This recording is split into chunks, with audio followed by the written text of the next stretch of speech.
இவ்வளவுதான் இருக்கும்போது ஏஐ தொழில்நுட்பத்திற்காக 500 கோடியை இன்வெஸ்ட் பண்றாங்கன்னு சொன்னா எப்படி இருக்கும்னு கற்பனை பண்ணி பாருங்க. ஆக இளைஞர்கள் இந்த ஏஐ தொழில்நுட்பத்திற்குள் வர வேண்டும், இது தொடர்பான விவரங்களை தேட வேண்டும். அது மட்டுமல்லாமல் அடுத்த கட்ட தொழில்நுட்ப வளர்ச்சியை நோக்கி நாம் நகர வேண்டி இருக்கிறது. ஓப்பன் ஏஐ உருவாக்கிய செட் ஜிபிடியினுடைய அடுத்த கட்ட மாடல் பற்றிய பேச்சுக்கள் உருவாகி இருக்கிறது. செட் ஜிபிடியை பத்தி மொபைல் போன்ல யூஸ் பண்ணக்கூடியவங்க பார்த்திருப்பீங்க.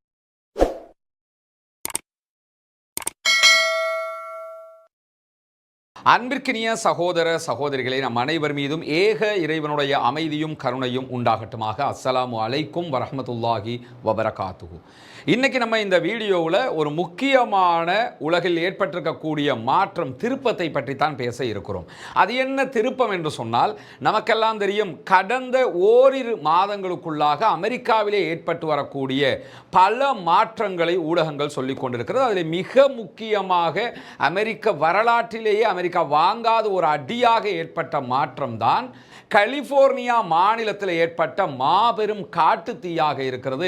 இதுவரைக்கும் கூட சில பகுதிகளிலே காட்டு தீ எரிந்து கொண்டே இருக்கிறது. இப்படி கலிபோர்னியா மாநிலத்தில் ஏற்பட்ட இந்த காட்டு தீ காரணமாக 18,000 கட்டிடங்கள் அழிக்கப்பட்டிருக்கிறது. முழு ஹாலிவுடுமே அழிக்கப்பட்டிருக்கிறது. கிட்டத்தட்ட 250 பில்லியன் யுஎஸ்டி டாலர்களுக்கும் அதிகமான சொத்து இழப்புகள் இதிலே ஏற்பட்டிருப்பதாக சொல்லப்படுகிறது. 20க்கும் மேற்பட்டவர்கள் கொல்லவும் பட்டார்கள் இந்த காட்டு தீ காரணமாக.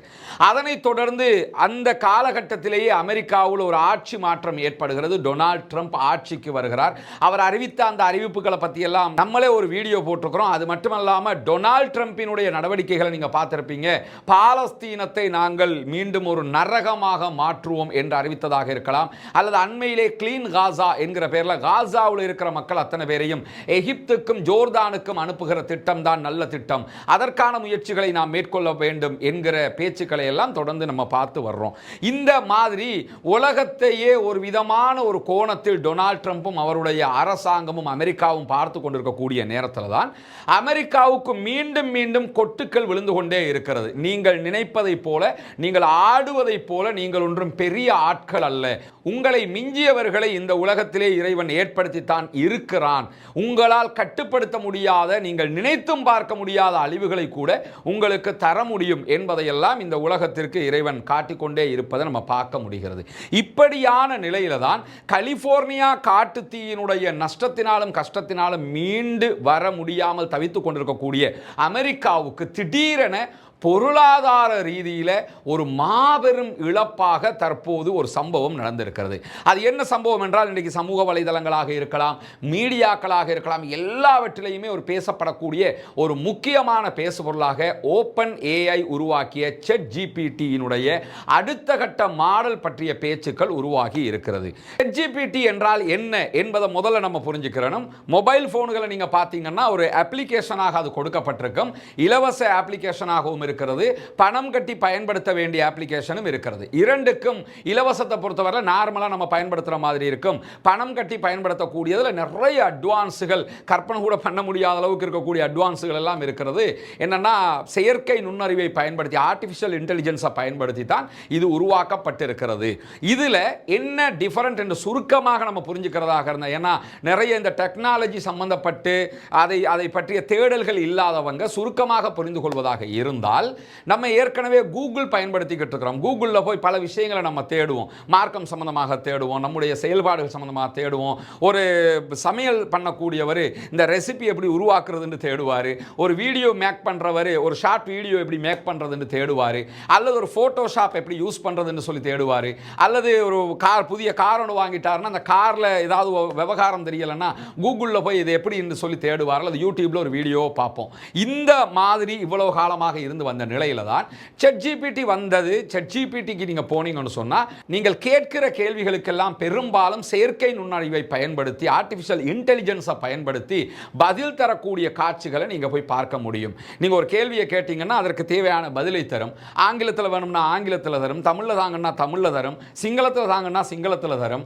ஒரு கடிதம் எழுதணும்னா முன்னையெல்லாம் நம்ம போய் பக்கத்தில் ஒரு கிராம சேவைக்கு கடிதம் கொடுக்கணும்னா ஊர்ல எவன் எழுத படிக்க தெரிஞ்சவன், அதில் கடிதம் எழுத தெரிஞ்சவன் யாருன்னு சொல்லி நம்ம தேடி போகணும். இருக்கணும். இந்த காலகட்டம் வரைக்கும் கடிதம் எழுதுவதற்கு நம்ம யார்கிட்ட போய் கடிதம், ஒரு ஆங்கிலத்தில் ஒரு கடிதம் எழுதணும் அல்லது ஒரு அரபியில் கடிதம் எழுதணும், யார்கிட்ட போய் நம்ம எழுதலாம் என்று பல பேரும் தேடிக்கொண்டு திரிகிற நேரத்தில் ChatGPT வந்ததற்கு பிறகு வந்திருக்கக்கூடிய ஒரு ஈஸி மெத்தேடு என்னன்னா, ஒரு கடிதம் எழுதணும். உதாரணமாக அல் ஜசீராவுக்கு நீங்கள் ஒரு கடிதம் எழுதணும்னு சொன்னால், நான் அல் ஜசீராவுக்கு எப்படி கடிதம் எழுதுவது என்று கேட்டாலே என்ன மாதிரியான கடிதங்கள் இருக்கிறது, அதை எப்படி எழுத வேண்டும் என்கிற முழு தகவலை உங்களுக்கு தந்துடும். ஈஸியாக உங்கள் பேரை மாற்றி போட்டு விஷயத்தை அனுப்பி விடுறது மட்டும்தான் உள்ளது. இவ்வளவு ரொம்பவே நெருக்கத்திற்கு இந்த டெக்னாலஜி நம்மளை கொண்டு வந்துருச்சு.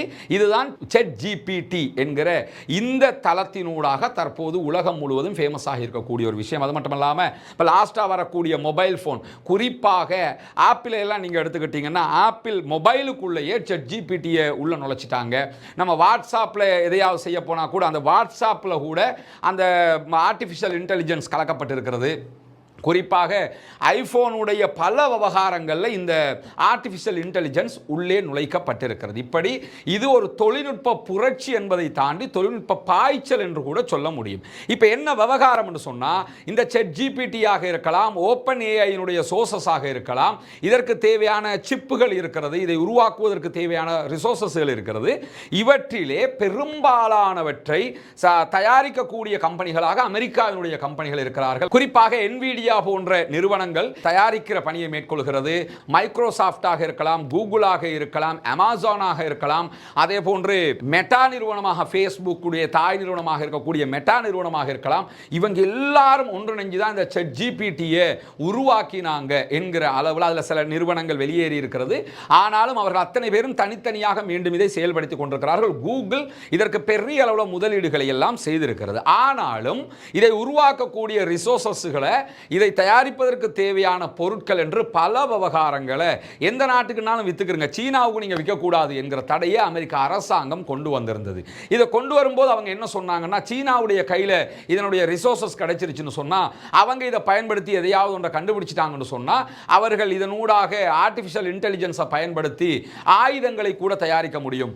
ஆயுதங்களை தயாரிச்சிட்டாங்கன்னா அதை கொண்டு அமெரிக்காவை கூட அவர்கள் தாக்குவதற்கான வாய்ப்புகள் இருக்கிறது என்கிற கதைகளை எல்லாம் அந்த அரசாங்கங்கள் முன்வைத்து வந்திருந்தன.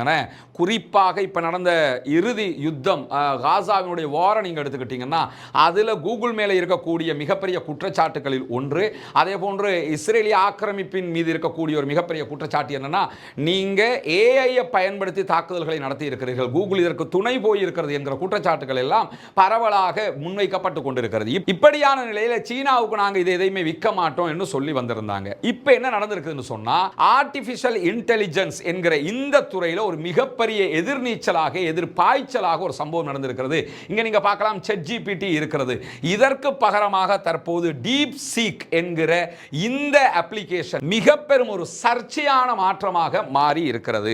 அதற்கான காரணம் என்னன்னு கேட்டா, இதை தயாரிப்பதற்காக கடந்த ஆண்டு மட்டும் இதை தயாரித்தவர்கள் 500 கோடிகளுக்கும் மேற்பட்ட டாலர்களை செலவழித்திருக்கிறார்கள். ஆனால் இதை தயாரிப்பதற்கு டீப் சீக்ஸ் நிறுவனம் வெறும் 56,000 டாலர்களை மாத்திரம்தான் பயன்படுத்தி இருக்கிறார்கள் என்பதுதான் ஆச்சரியத்திற்கு மேல் ஆச்சரியம். இதில் என்ன விஷயம்னா, நம்ம பொதுவாக நமக்கு தெரியும், ஒரு பொருள் எடுத்தோம்னா இது ஜப்பானா சைனாவான்னு கேட்போம். எதை எடுத்தாலுமே, ஏன்னா ஜப்பான்னா தரமானதாக இருக்கும், சைனானா லோக்கலாக இருக்கும்ங்கிற ஒரு பார்வை இருக்குது. இதில் என்ன ஆச்சரியம் என்று கேட்டால், இங்கே இதை தயாரிப்பது அமெரிக்க கம்பெனிகளாக இருக்கிற சிலிகான் வேலியில் இருக்கக்கூடிய மிகப்பெரிய அமெரிக்க தொழில்நுட்ப நிறுவனங்கள் இதை தயாரித்திருக்கிறார்கள். இதே நேரத்தில் இதை தயாரித்திருப்பது சீனாவினுடைய நிறுவனமாக இருக்கிறது. டீப் சீக் பயன்படுத்தி இருக்கக்கூடிய தொழில்நுட்பத்துக்கு தேவையான ரிசோர்சஸ் எல்லாமே மிக மலிவான விலையில் தான் அவர்கள் பெற்றுக் கொண்டிருக்கிறார்கள். ஆனால் தரமானதாக செய்திருக்கிறார்கள். இது சீனாட ஐட்டம்னு நீங்க ஓரமாக்கிட்டு போயிட முடியாது. அமெரிக்காவினுடைய ஐட்டத்தை விட மிக மிக முக்கியமான ஒன்றாக தற்போது மாறி இருக்கிறது. மலிவு விலையில் மிக தரமாக உருவாக்கப்பட்டிருக்கிறது. ChatGPT என்ன கேள்வி எல்லாம் கேட்டால் பதிலளிக்குமோ அதை விட தரமாக பதிலளிக்கக்கூடியதாக மாறி இருக்கிறது. இந்த நிலையில கடந்த திங்கட்கிழமை பங்கு சந்தையிலே ஏற்பட்டிருக்கக்கூடிய மிகப்பெரிய மாற்றம் என்னவென்று சொன்னால், NVIDIA போன்ற அமெரிக்காவினுடைய ChatGPT-க்கு தேவையான நுணுக்கமான சிப்புகளை எல்லாம் தயாரிக்கக்கூடிய நிறுவனம் 17% பங்குகளை ஒரே நாளில் இழந்திருக்கிறது. இந்திய மதிப்புல சொல்வதாக இருந்தால் 51 கோடி லட்சங்களை ஒரே நாளில் அந்த நிறுவனம் இழந்திருக்கிறது. ஏன்னா இந்த அப்ளிகேஷன் வந்ததோடு அமெரிக்காவில் இருக்கிற பெரும்பாலானவர்கள் இதற்கு மாற்றாக இதை பயன்படுத்த ஆரம்பித்து விட்டார்கள். இதற்கு மாற்று இது என்றதோட மிகப்பெரியதொரு டவுனாக அவருடைய ஷேர் மார்க்கெட்ல பெரியதொரு இழப்பு அவர்களுக்கு ஏற்பட்டு இருக்கிறது. இது எதை காட்டுதுன்னு சொன்னா, செயற்கை நுண்ணறிவு துறை ஆர்டிபிஷியல் இன்டெலிஜென்ஸ்ல அமெரிக்காவை மிஞ்சுவதற்கு யாரும் முடியாது என்கிற மாயை தற்போது உடைக்கப்பட்டிருக்கிறது. ஆயுதம்னா அமெரிக்கா, விமானம் என்றால் அமெரிக்கா, ஆராய்ச்சி என்றால் அமெரிக்கா, விஞ்ஞானம் என்றால் அமெரிக்கா, ஓபன் ஏஐன்னா அமெரிக்கா, ஆர்டிபிஷியல் இன்டெலிஜென்ஸ் வந்துட்டாலே அமெரிக்கா, எது சொன்னாலுமே அமெரிக்கா. உலகத்திலேயே அறிவாளிகள்னா அமெரிக்கா அல்லது இஸ்ரேல் என்கிற பார்வை தான் எல்லா இடத்திற்கும் வந்த நிலையில தற்போது ஏஐ தொழில்நுட்பத்திற்கே சவால் விட்டு இருக்கிறது இந்த டீப் சீக் என்பதுதான் ஆச்சரியம் அளிக்கக்கூடிய ஒரு உண்மை. மட்டுமல்லாமல் அமெரிக்காவினுடைய பல மல்டி மில்லியன் கம்பெனிகளை கீழே விழுத்தாட்டிடுச்சு. இன்னும் சொல்ல போனா இதை தயாரித்தவர் வெறும் 40 வயதை உடைய ஒரு நபர், சீனாவை சேர்ந்தவர். இவர் அமெரிக்காவில் படித்தவர் கிடையாது, அமெரிக்க அறிவை பெற்றுக்கொண்டவர் கிடையாது, ஆங்கில துறையில பெரிய முதிர்ச்சி பெற்று போய் படிச்சுக்கிட்டு வந்தவர் கிடையாது. சீனாவிலேயே சீன கல்வியை தொடர்ந்தவர், இன்ஃபர்மேஷன் டெக்னாலஜி துறையில படித்தவர், ஒரு என்ஜினியராக இருக்கக்கூடியவர். 2023 தான் இந்த கம்பெனியை ஆரம்பிச்சே இருக்கிறாரு. அப்படி ஆரம்பித்தவர் தான் தற்போது இந்த டீப் சீக்கை உருவாக்கி இருக்கிறார். இதில் என்ன சொல்லப்படுதுன்னு கேட்டா, இந்த ChatGPTக்கு தேவையான சிப்புகளை தயாரிக்கக்கூடிய என்விடியாட்டை இருந்து இவர் 50,000க்கு மேற்பட்ட சிப்புகளை ஆல்ரெடி வாங்கிட்டாரு. அது நேரடியான சந்தையில் வாங்கியிருக்கலாம், கருப்பு சந்தையில் கூட வாங்கியிருக்கலாம். அதையெல்லாம் வாங்கி வச்சு அதோட சேர்த்து மலிவான சைனாவில் கிடைக்கக்கூடிய பொருட்களையும் வைத்து தான் இதை உருவாக்கி இருக்கிறார்கள் என்று சொல்லப்படுகிறது. எது எப்படி போனாலும் இந்த டீப் சீக்கினுடைய வருகைக்கு பிறகு ஏற்பட்டிருக்கக்கூடிய மாற்றம் எப்படிப்பட்ட மாற்றம் என்று சொன்னால், அமெரிக்க அதிபர் டொனால்ட் ட்ரம்பே இது நம்ம திரும்ப எந்திரிச்சு நிக்கணுங்கிறத நமக்கு நினைவூட்டக்கூடிய ஒரு விஷயமா மாறிடுச்சு.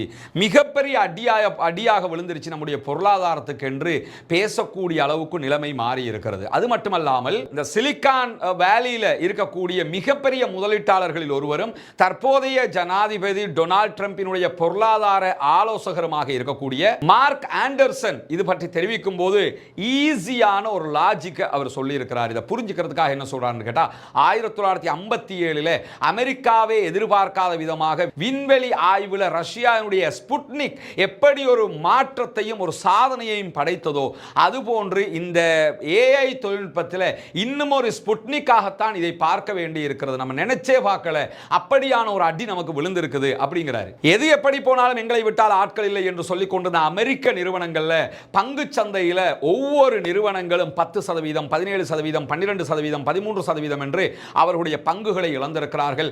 பல ஆயிரம் லட்சம் கோடிகள் மதிப்பான பொருளாதார இழப்பு அவர்களுக்கு ஏற்பட்டிருக்கிறது. அமெரிக்க வரலாற்றில் இப்படி ஒரு இழப்பு ஒரு நாளும் ஏற்படவில்லை என்று சொல்லுகிற அளவுக்கான இழப்புகள் தான் அவர்களுக்கு ஏற்பட்டிருக்கிறது. புதிய ஜனாதிபதியாக டொனால்ட் ட்ரம்ப் தெரிவானதுக்கு பிறகு அவர் அறிவித்த பல திட்டங்களில் ஒன்றுதான் இந்த ஏஐ தொழில்நுட்பத்திற்காக வேண்டி 500 பில்லியன் யூஎஸ்டிகளை நாங்கள் ஒதுக்குகிறோம் என்றெல்லாம் அவர் அறிவிச்சிருந்தார். 500 பில்லியன் எல்லாம் கற்பனை பண்ணி கூட பார்க்க முடியாதுங்க. நம்ம இலங்கையினுடைய மொத்த கடனே 66 அல்லது 63 பில்லியன் தான் என்று வரையறுக்கப்பட்டிருக்கிறது. நம்ம மொத்த கடனே இவ்வளவுதான் என்று இருக்கும்போது ஏஐ தொழில்நுட்பத்திற்காக 500 கோடியை இன்வெஸ்ட் பண்றாங்கன்னு சொன்னா எப்படி இருக்கும் என்று கற்பனை பண்ணி பாருங்க. இப்படியான முனைப்புகளை எல்லாம் அமெரிக்கா எடுக்கும் போது மீண்டும் ஒரு அடியாக இது அமெரிக்காவுக்கு விழுந்திருக்கிறது. இந்த வீடியோவை பொறுத்தவரையில் முடிந்த வரைக்கும் எளிமைப்படுத்தி இதில் என்ன நடக்குதுங்கிறத நம்ம சொல்லி இருக்கிறோம். தொழில்நுட்பம் சார்ந்தவர்களுக்கும் இது புரிய வேண்டும், தொழில்நுட்பம் சாராதவர்களுக்கும் இது புரிய வேண்டும்.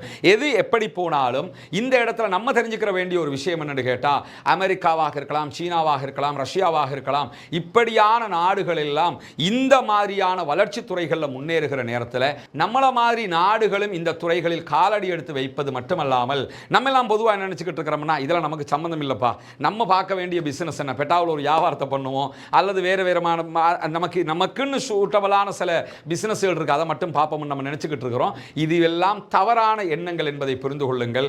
இந்த உலகத்திலே சாதிப்பதற்கு பல இருக்கிறது. குறிப்பாக இது போன்ற எங்களை விட்டால் யாரும் இல்லை என்பவர்களுடைய தலையில் கொட்டும் விதமான சாதனைகளாக இவையெல்லாம் மாறி இருக்கிறது. குறிப்பாக இளைஞர்கள் இந்த ஏஐ தொழில்நுட்பத்திற்குள் வர வேண்டும், இது தொடர்பான விவரங்களை தேட வேண்டும். அது மட்டுமல்லாமல் அடுத்த கட்ட தொழில்நுட்ப வளர்ச்சியை நோக்கி நாம் நகர வேண்டி இருக்கிறது.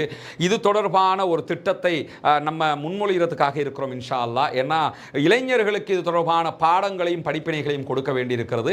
அது தொடர்பான தெளிவூட்டல்களை சமூக மட்டத்திலும் கொடுக்க வேண்டியிருக்கிறது, எல்லா மட்டத்திலும் கொடுக்க வேண்டியிருக்கிறது. ஏன்னா இதுவெல்லாம் நம்ம 10 நாள் கஷ்டப்பட்டு செய்ய வேண்டிய ஒரு வேலையை வித்தின் 1 ஹவர்ல முடிச்சு தரக்கூடிய விதமாக தற்போது உலகம் வியாபித்து வளர்ந்து கொண்டிருக்கக்கூடிய நேரத்தில் நம்ம இன்னும் 10 நாளைக்கு பின்னாடி நின்றுகிட்டு இருக்கிறோம், 10 நாளைக்கு முன்னாடி நாடி வாங்கங்கிறது தான் எங்களுடைய எண்ணமாகவும் இருக்கிறது. எனவே இது தொடர்பான விவரங்களை, மேலதிக விவரங்களையும் நம்ம உங்களோட பகிர்ந்து கொள்ள இருக்கிறோம் இன்ஷா அல்லாஹ். அடுத்தடுத்த கட்டமாக இது தொடர்பாக மாணவர்களுக்கு, இளைஞர்களுக்கு தெளிவூட்டுகிற சில நிகழ்ச்சிகளையும் நடத்துவதற்கான திட்டங்கள் இருக்கிறது. அப்படியாக நடத்துகிற போது கண்டிப்பாக இந்த துறையில் நம்முடைய இளைஞர்களும் சாதிப்பதற்கான வாய்ப்புகள் இருக்கிறது. சிங்கள மொழியில் சில நிறுவனங்கள் இது தொடர்பான வேலைகளை செய்து கொண்டிருக்கிறது. ஆனால் தமிழ் மொழியில் இது தொடர்பான நிறுவனங்கள் ரொம்ப ரொம்ப குறைவாக இருக்கிறது. வெளிநாடுகளில் இருக்கிறது, தமிழகத்தில் இருக்கிறது, மற்ற இடங்களில் இருக்கிறது. இலங்கையில் ரொம்பவே குறைவு என்றுதான் சொல்ல முடியும். அதையொட்டி அது தொடர்பான சில அறிவுகளை வழங்குவதற்கான திட்டங்களையும் வகுத்து கொண்டிருக்கிறோம். வல்ல ரஹ்மான் அருள் புரிகிற தருணத்தில் கண்டிப்பாக அடுத்த கட்டம் நாம் நகர முடியும். எனவே இது தொடர்பான இது உலகத்தினுடைய அடுத்த கட்டமாக